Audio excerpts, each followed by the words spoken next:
ഒരു കാരണവശാലും ഇസ്ലാമിക ഭരണകൂടത്തിനെതിരെയോ ഭരണാധികാരികൾക്കെതിരെയോ ഇറങ്ങിപ്പുറപ്പെടാൻ അഹ്ലുസുന്നത്തി വൽ ജമാഅത്തിൻ്റെ ആളുകൾക്ക് പാടില്ലാത്തതാണ്. അത് ഖവാരിജികളുടെ സ്വഭാവമാണ്. ഇസ്ലാമിൽ നിന്ന് ഏറ്റവും ആദ്യം പുറത്തേക്ക് പോയ ഫിർഖത്തിൻ്റെ കക്ഷി ഖവാരിജികളാണ്. ഖവാരിജികളുടെ സ്വഭാവം, അവരുടെ ഏറ്റവും പ്രധാനപ്പെട്ട സിഫത്ത്, ഒന്ന് മുസ്ലിമീങ്ങളെ തക്ഫീർ ചെയ്യുക, രണ്ടാമത്തത് ഭരണാധികാരികൾക്കെതിരിൽ ഇറങ്ങിപ്പുറപ്പെടുക.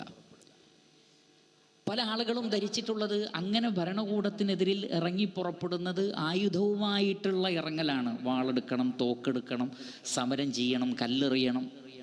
എന്നാൽ അറിയുക, അതിനേക്കാൾ ഗൗരവപ്പെട്ടതാണ് അൽ ഖുറൂജു അലൽ ഹാക്കിമി ബിൽ ലിസാൻ.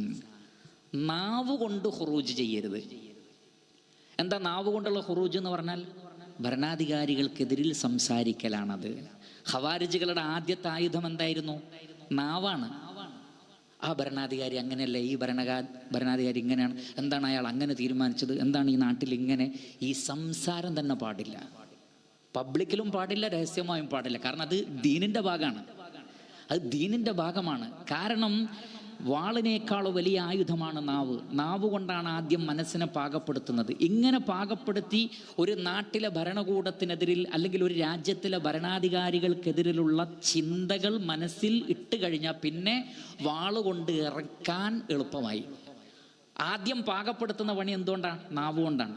അങ്ങനെ നാവ് കൊണ്ട് ഒരു തരം വെറുപ്പ് മനസ്സിൽ ഉൽപ്പാദിപ്പിച്ച് എല്ലാവരുടെ മനസ്സിലും ഈ ചിന്തട്ട് കഴിഞ്ഞാൽ നാളെ ഒരു സുപ്രഭാതത്തിൽ നിങ്ങളുടെ കൈകളിൽ ആയുധം തന്ന് ഇറങ്ങിക്കോ എന്ന് പറഞ്ഞാൽ അവർ ഇറങ്ങും.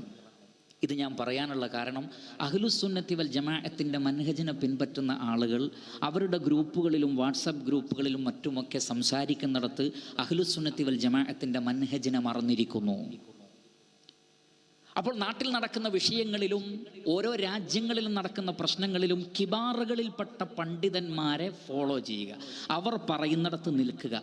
അതിനപ്പുറത്ത് ഒരു ചർച്ചയുടെയും ആവശ്യം മുസ്ലിം ഉമ്മത്തിനില്ല.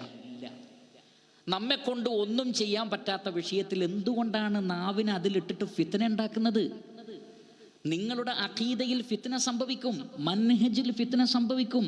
അതിലൂടെ അറിയാതെ പിഴച്ച, അതിരൂക്ഷമായ നിലക്ക് തന്നെ പിഴച്ച ഗ്രൂപ്പിലേക്കാണ് പോവുക. അത്തരം ചർച്ചകൾ ഉപേക്ഷിക്കണം. അത് പാടില്ല. ഇസ്ലാമിൽ അത് പാടില്ല. അള്ളാഹുവിൻ്റെ റസൂല് പഠിപ്പിച്ച സുന്നത്തിൽ അത് പാടില്ല. ആയുധം കൊണ്ട് മാത്രമല്ല ഇറങ്ങലല്ല, നാവ് കൊണ്ടും പാടില്ല. മിണ്ടാതിരിക്കുക.